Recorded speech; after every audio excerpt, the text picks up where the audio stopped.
Shalom Aleichem, nous allons poursuivre le cours de la semaine dernière concernant la mélacha de construire et de détruire. Nous étions au 7e point, point numéro 7, ouvrir une bouteille dotée d'un bouchon en fer pendant Shabbat. C'est toute la question, qu'est-ce qu'on a le droit de faire?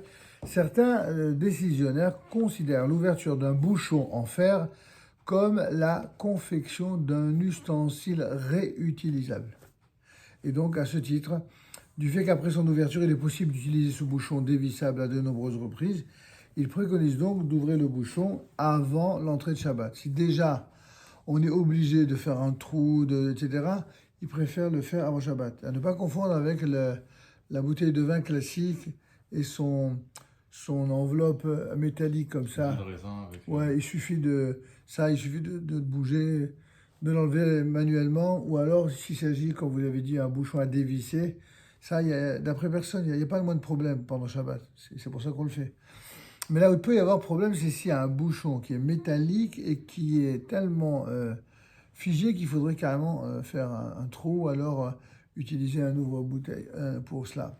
Décapsuleur. Ou décapsuleur éventuellement. Ah, décapsuleur. Les capsules, ça passe ou pas? Alors, des capsules, ça va. C'est plutôt là où on a vu qu'il y avait une marloquette, c'était à propos de les trucs en fer, qu'on appelle ça, les packs, là, comment ils appellent ça? Canettes. Les canettes, bravo. Les canettes, il y en a qui considèrent que c'est pas... on ne peut pas le réutiliser comme un ustensile. Et donc, il n'y a pas lieu d'interdire. C'est plus vraisemblable, on va dire. Puis, il y en a qui disent que non, on peut l'utiliser, ne serait-ce que pour en faire une poubelle, etc.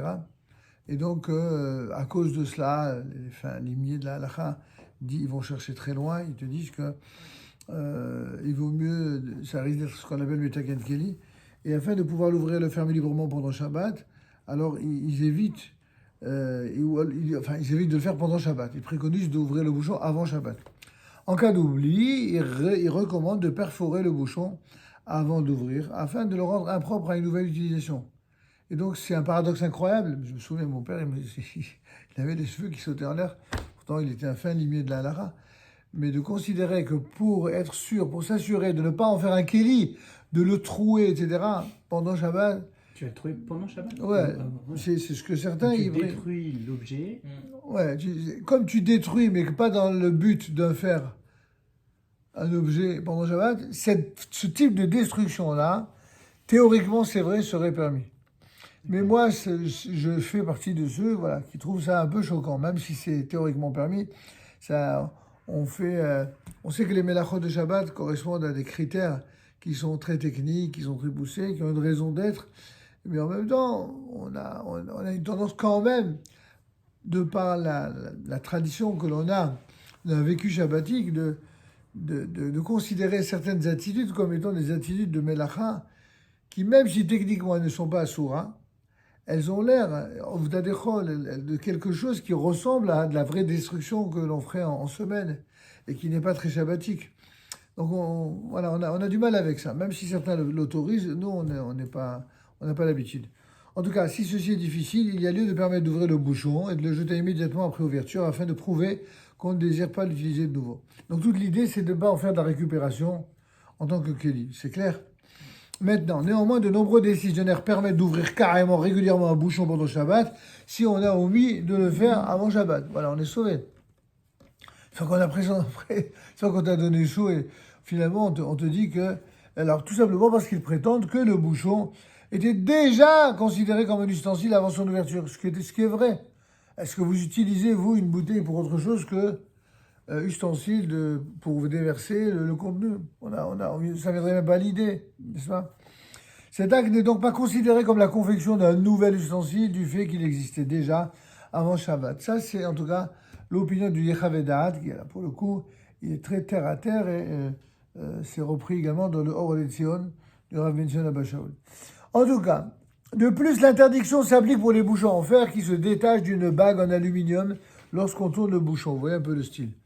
En effet, au moment de l'embouteillage à l'usine de fabrication, il y a un bouchon en fer dont la circonférence dépasse la largeur du goulot de la bouteille qui est déposé sur celui-ci. Il est presque comme pour couvrir. Et à une machine à pression qui est là, qui a pour but d'ajuster le bouchon à la largeur du goulot. Elle serre le bouchon en pressant ses parois sur la bouteille. Et c'est la raison pour laquelle il est impossible de constater des rainures à l'extérieur du bouchon.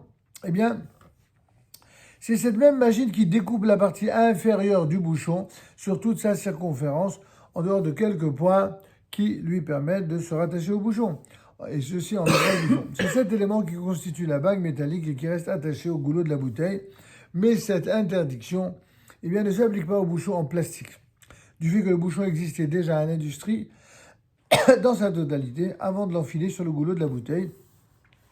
Le fait de le retirer ne représente donc pas la fabrication d'un bouchon. Donc voilà, on est tranquille. Une fois qu'on a fait le tour de la question, on s'aperçoit évidemment qu'on peut être sommaire, c'est-à-dire s'appuyer largement sur l'opinion de ceux qui considèrent que c'est pas du tout un kill. Aussi, il est parfaitement permis d'ouvrir régulièrement un bouchon en liège ou un bouchon de bouteille de bière à l'aide d'un tire-bouchon ou d'un ouvre-bouteille quelconque. Ça, c'est pour répondre à ta question. D'accord ? Top.